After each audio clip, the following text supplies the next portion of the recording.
두 군데입니다. 구약과 신약인데요. 구약에 있는 말씀 신명기 5장 19절 말씀 먼저 보도록 하겠습니다.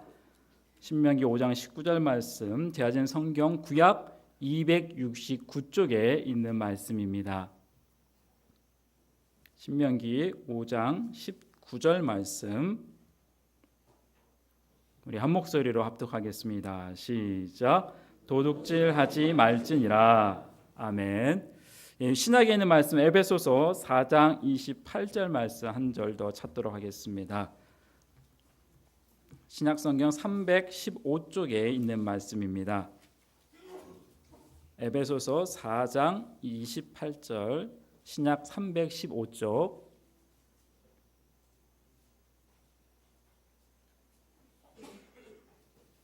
에베소서 4장 28절 우리 한 목소리로 합독하겠습니다. 시작. 도둑질하는 자는 다시 도둑질하지 말고 돌이켜 가난한 자에게 구제할 수 있도록 자기 손으로 수고하여 선한 일을 하라. 아멘. 이 시간 담임 목사님 나오셔서 도둑질하지 말라라는 제목으로 말씀 전해 주실 때 은혜 많이 받으시기 바랍니다. 한 온라인 커뮤니티에 절대 못 훔치는 수건이라는 제목이 있고 아래 사진 한 장이 게재가 돼서 화제가 된 적이 있습니다. 그 내용을 보니까 한 찜질방 주인이 자꾸 수건이 없어지는 거예요. 그래서 그거 좀 방지해 보겠다고 아주 절대 훔치지 못할 수건을 만들었다 라고 하는 것이었습니다. 첨부된 사진을 보니까 보통 찜질방 수건에 어떻게 써 있습니까? 뭐 아무 사우나 뭐 이런 식으로 찜질방 이렇게 써 있는 것이 일반적인데 수건에다가 인쇄를 이렇게 해놨더라고요. 훔친 수건. 이거 가져가면 무조건 훔친 수건이 되는 겁니다. 광고하고 다니는 것이죠. 실제로 대형 목욕탕에서 분실되는 수건의 양이 엄청나다고 그럽니다. 요즘 시대에 수건이 이렇게 없지는 않을 것 같은데 특히 여탕의 경우가 더 심하다고. 왜 그런지 모르겠어요.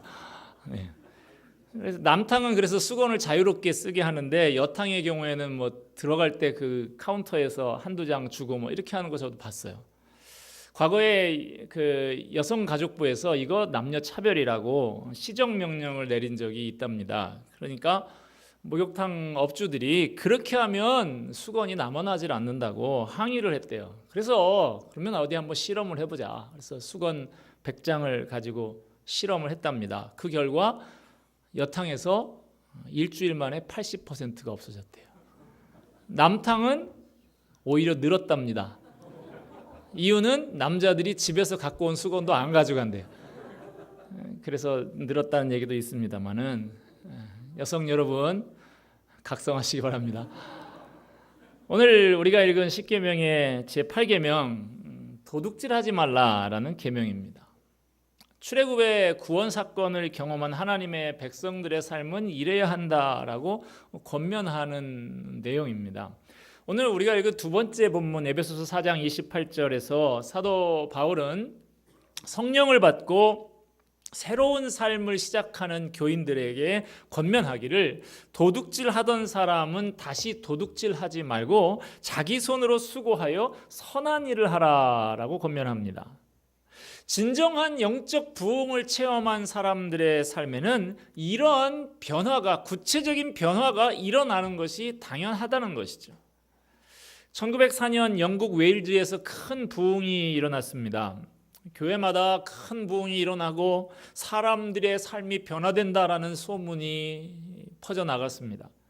이런 소식을 듣고 교회에 나가지 않던 한 보석가게 주인이 처음으로 교회에 나가보기로 했습니다. 그런데 교회 가보니까 소문과는 달리 교인들이 예배 시간에 눈물을 흘리면서 열심히 기도하는 것 빼고는 별 대단한 게 없어 보였어요.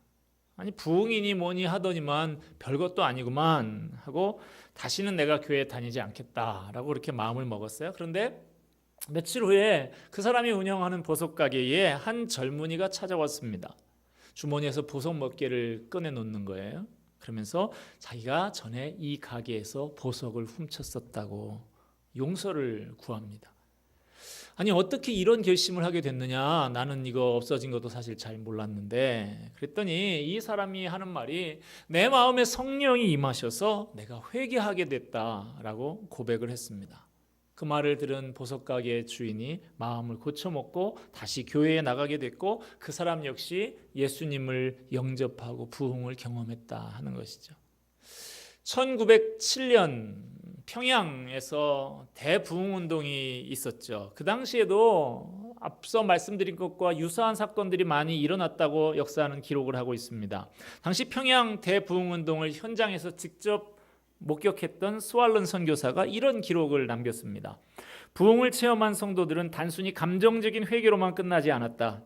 사람들이 거리에서, 마을에서, 교회에서 죄를 고백하는 모습을 볼 수 있었다. 도둑 맞은 물건들이 되돌아왔다. 잃어버린 지갑도 돌아왔고 오랫동안 갚지 않았던 빚도 청산되었으며 부정한 방법들도 시정되었다. 바로 이것이 부흥의 현장에서 나타나는 모습입니다. 우리의 머릿속에만, 가슴속에만 변화가 일어나고 그치면 진정한 부흥이 아니에요. 우리의 삶 속에서 구체적인 변화가 일어나야 진정한 부흥인 것입니다. 우리가 10계명의 말씀을 한 계명씩 살펴보고 있는데요. 오늘 제 8계명입니다. 도둑질하지 말라라는 이 8계명 잘 지켜야 하겠는데, 잘 지키기 위해서 우리에게 필요한 것은 무엇일까요? 첫째, 일의 가치를 알아야 합니다. 성경에서 도둑질을 금지하는 것은 사회적인 경제적인 이유도 있겠습니다만은 신학적인 이유가 거기에 포함되어 있습니다. 창세기 1장 2장에 보면 하나님의 이 천지를 창조하시는 역사가 기록되어 있죠. 하나님께서 일하십니다. 하나님께서 일하심으로 모든 창조가 이루어졌어요. 이처럼 창조주 하나님께서도 일하시는데 피조물인 인간도 당연히 일하면서 그 수고한 대가로 생활을 유지해야 하는 것이죠. 그것이 하나님께서 만드신 창조 질서입니다. 인간은 태초로부터 일하는 존재로 만들어졌습니다.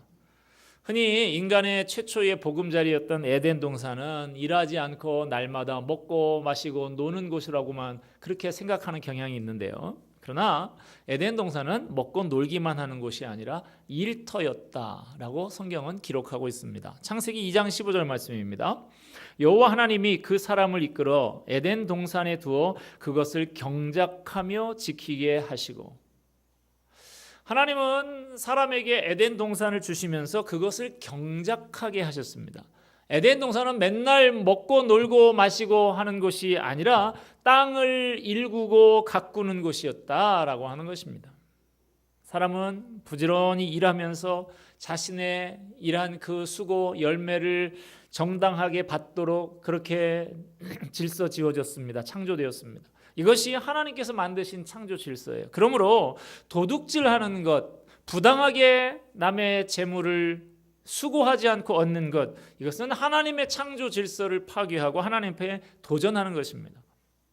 하나님은 인간이 건강과 여건이 허락하는 한도에서 열심히 일하면서 살아가도록 만드셨습니다. 따라서 내 손으로 일한 것 이상으로 얻고 싶어 하는 마음, 땀 흘리지 않고 노력하지 않고 쉽게 돈을 벌려고 하는 마음, 이게 도둑놈 심보인 것이죠.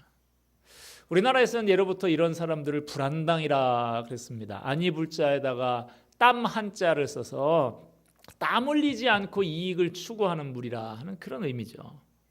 땀 흘리지 않고 다른 사람이 애써 이뤄놓은 결과를 부당하게 내 것으로 만드는 것, 바르지 못한 방법으로 이익을 추구하는 일, 다 도둑질에 해당하는 것입니다. 도박, 이자를 과도하게 챙기는 것, 부동산 투기, 정당한 임금을 지불하지 않고 노동을 착취하는 것, 공금을 사적으로 유용하는 것, 뇌물 받는 것, 지적 재산을 표절하는 행위들 다 일종의 도둑질입니다. 돈이나 물건을 빌리고 갚지 않는 것도 마찬가지예요. 책을 예를 들어볼까요? 여러분 혹시 집에 도서관에 비표시가 돼 있는 책이 있는 분 없습니까? 도서관에서 대출된 책이 돌아오지 않는 경우가 너무 많이 있다고 그래요. 제가 대학 시절에 이런 이야기를 누가 하더라고요. 책을 빌려주는 사람은 바보다. 더 바보가 있는데 빌린 책 갖다 주는 사람이다. 아니 뭐 이런 얘기가 있어요. 저도 책 빌려주고 못 받은 거 많이 있습니다. 여러분 요즘에 해외여행들 많이 하시는데 기내에서 담요 주죠. 어떤 분들 보면 이거 무슨 당연히 담아오는 건 줄 알고 담아오는 사람들이 있더라고요. 아닙니다. 그거 빌려주는 것입니다. 가방에 넣어오면 도둑질입니다. 우리 가운데 혹시 제가 앞에 여러 가지를 언급을 열거를 했는데 그중에 하나라도 좀 거리끼는 분이 있으시다고 하면 당장 중단하고 시정하시기를 바랍니다. 회개하고 하나님께서 기뻐하시지 않는 그 자리에서 떠나야 됩니다. 일확천금으로 인생 역전을 꿈꾼다는 복권, 이것도 우리가 한번 생각해 봐야 됩니다. 거액의 복권 당첨자들의 그 복권 당첨 이후의 인생을 추적을 해보면 그걸로 인해서 행복해진 사람이 거의 없다고 그러죠. 미국에 이런 유머가 있더라고요. 어떤 부인이 300만 불 복권이 당첨이 됐어요. 그 통보를 받고 고민에 빠졌습니다. 남편이 오랜 심장병 지병이 있는데 이 사실을 남편한테 300만 불 당첨됐어 하면 남편이 심장마비로 죽을 것 같은 거예요. 그래서 정신과 의사한테 찾아가서 상담을 했습니다. 그래서 정신과 의사가 내가 당신 남편에게 충격이 가지 않도록 지혜롭게 잘 통보를 해주겠다고 했어요. 의사가 남편과 조심스럽게 이야기를 합니다. 만일 당신이 100만 불 복권이 당첨됐다고 하면 어떻게 하시겠습니까? 했더니 이분이 자기 일이라고는 생각도 안 하고 빙그레 웃으면서 아내하고 같이 크루즈 여행, 외국 사람들 보면 이 평생의 소원이 그런 거죠. 배 타고 세계 일주하는 거. 이거 한번 하고 그래도 돈이 남는다고 하면 평생 고생한 내 아내를 위해서 내가 좋은 자동차 한 대 사주죠 뭐. 그런데 만약에 100만 불이 아니고 300만 불이면 어떻게 하시겠습니까? 그랬더니 그 사람이 말하기를 그럼 선생님한테 절반 드립니다. 그 말을 들은 정신과 의사가 심장마비로 죽었다는 얘기입니다. 여러분 일확천금, 여행 이런 거 바라지 말고 열심히 일하시기 바랍니다. 땀 흘려 일하고 일의 정당한 대가를 누리는 사람이 되어야 하는 것입니다. 이것이 도둑질하지 말라는 그 의미입니다. 종교 개혁자들은 모든 직업이 소명이다. 직업 소명론을 말했습니다. 마틴 루터는 자기 책상 앞에 아버지께서 지금까지 일하시니 나도 일한다. 이 예수님의 말씀을 붙여놓고 성경 번역을 하면서 틈틈이 땀을 흘려서 노동을 했다고 합니다. 일의 즐거움을 알고 노동의 가치를 아는 사람은 정당한 노력 없이 일확천금을 꿈꾸는 헛된 유혹에 사로잡히지 않을 수 있습니다. 도둑질하지 말라는 계명을 잘 지키기 위해서 필요한 것, 두 번째는 하나님의 소유권을 인정해야 합니다. 성경은 모든 재물은 인간의 것이 아니라 하나님의 것이라고 규정하고 있습니다. 시편 24편 1절 말씀입니다. 땅과 거기 충만한 것과 세계와 그 가운데 사는 자들은 다 여호와의 것이로다.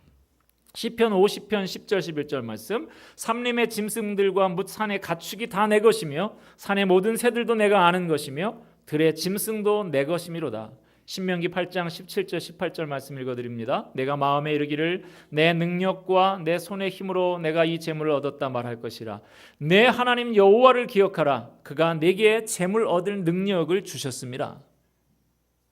착각하지 말아야 됩니다.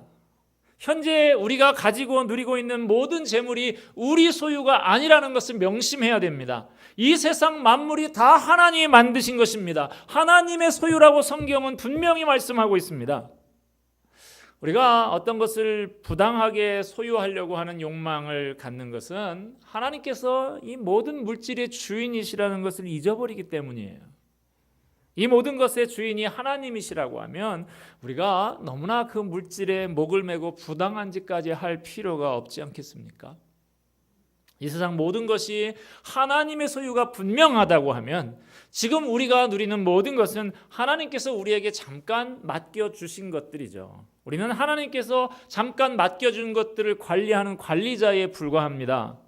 그러므로 재물에 지나치게 집착하거나 의지하지 말고 언제든지 하나님께서 그거 처분해라 하시면 기꺼이 처분하고 하나님께서 쓰라는 곳에 쓸 마음의 준비를 갖추고 있어야 하는 것입니다. 도둑질하지 말라는 계명을 잘 지키기 위해서 필요한 것 세 번째는 자족하는 마음을 가져야 합니다. 디모데전서 6장 6절에서 8절 말씀에 보면 재물에 관한 바울의 가르침이 나옵니다. 그러나 자족하는 마음이 있으면 경건은 큰 이익이 되느니라. 우리가 세상에 아무것도 가지고 온 것이 없음에 또한 아무것도 가지고 가지 못하리니 우리가 먹을 것과 입을 것이 있은즉 족한 줄로 알 것이니라. 제가 꽤 부자들도 많이 알고 있는데요, 부자라고 밥 10끼 먹는 거 아니더라고요. 똑같이 3끼 먹더라고요. 어떤 의미에서는 건강 관리한다고 2끼 드시는 분도 있더라고요. 재산이 많은 사람이나 적은 사람이나, 제가 이제까지 장례 집례 한 500건쯤 했는데요, 죽을 때 보면 다 똑같습니다. 다 빈손으로 갑니다. 그러니까 뭐 그렇게 재산 때문에 아등바등 안절부절할 필요가 없는 것입니다. 주님 안에서 자족하는 마음을 가지면 경건한 삶을 살 수 있다는 것입니다. 히브리서 13장 5절에도 이런 말씀이 나옵니다. 돈을 사랑하지 말고 있는 바를 족한 줄로 알라. 그가 친히 말씀하시기를 내가 결코 너를 버리지 아니하고 너희를 떠나지 아니하리라 하셨느니라. 하나님께서는 결코 우리를 버리지도 않고 떠나지도 않으시는 분이십니다. 우리에게 필요한 것이 있다고 하면 적절한 때에 채워주시는 분이십니다. 그러므로 돈 때문에 불안해하지 말고 자족하는 마음을 가지고 신실하신 주님을 의지하면서 살아야 됩니다. 잠언 30장 9절 말씀 보면 아굴이라고 하는 사람이 물질과 관련해서 하나님 앞에 기도하는 내용, 그 기도문이 나와 있는데요, 이렇게 기도하고 있습니다. 나를 가난하게도 마옵시고 부하게도 마옵시고 오직 필요한 양식으로 나를 먹이시옵소서. 혹 내가 배불러서 하나님을 모른다 여호와가 누구냐 할까 하오며 혹 내가 가난하여 도둑질하고 내 하나님의 이름을 욕되게 할까 두려워함이니이다. 이 아굴의 기도가 우리의 기도가 되기를 바랍니다. 나를 가난하게도 마옵시고 부하게도 마옵소서. 내가 너무 부해서 하나님을 의지하지 않는 삶이 되지 않도록 해주십시오. 이렇게 겸손히 기도하는 우리가 되기를 바랍니다. 마지막으로 도둑질하지 말라는 계명을 잘 지키기 위해서 필요한 것 네 번째입니다. 나누고 섬기면서 살아야 됩니다. 오늘 우리가 두 번째 읽었던 본문 에베소 4장 2장 28절 말씀은 도둑질하는 자는 다시 도둑질하지 말고 돌이켜 가난한 자에게 구제할 수 있도록 자기 손으로 수고하여 선한 일을 하라라고 말씀하고 있습니다.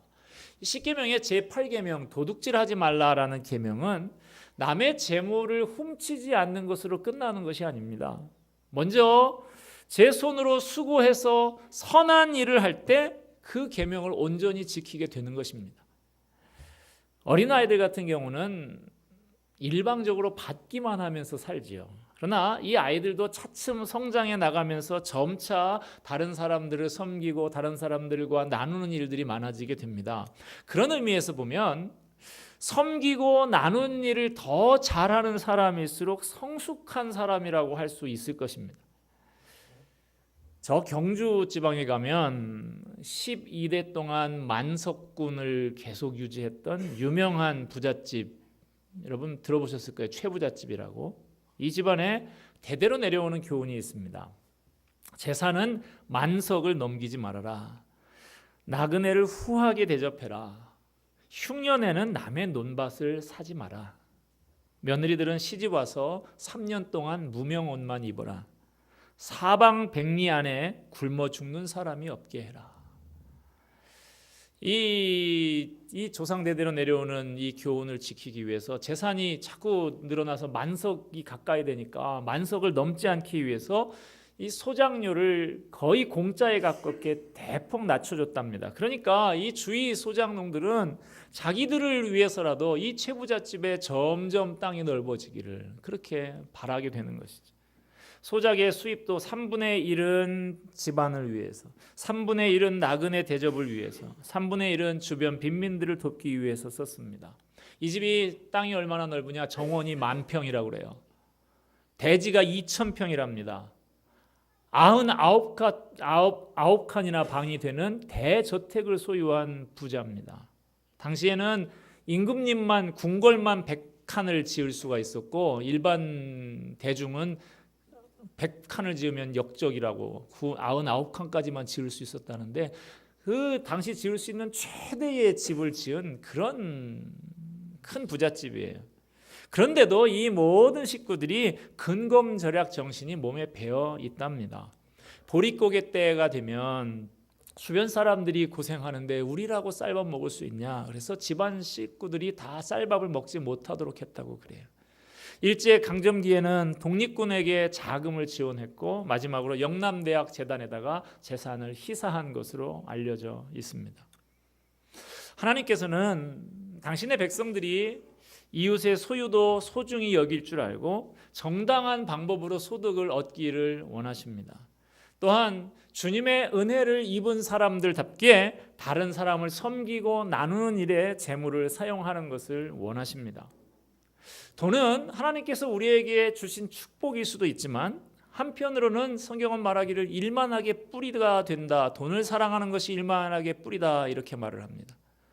하나님께서 우리에게 주신 것을 어떻게 선하게 사용하느냐에 따라 이것이 축복이 될 수도 있고 이것이 일만하게 뿌리가 될 수도 있다는 것이죠.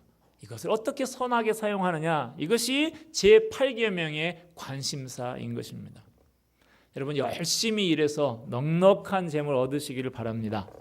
그러나 그것은 나 혼자 유익을 누리기 위해서 얻는 것이 아니라 이웃과 함께 나누기 위해서 얻는 것이 되어야 합니다. 돈을 얼마나 벌었느냐 하는 것보다는 얼마나 잘 썼느냐, 어떻게 썼느냐 하는 것이 더 중요합니다. 무엇보다도 이 물질, 생명 살리는 데에 사용될 때에 가장 가치 있는 것이 아닌가 싶습니다. 제가 이전에 섬기던 교회에서 간혹 한 번씩 큰 헌금을 하시는 분들이 있었어요.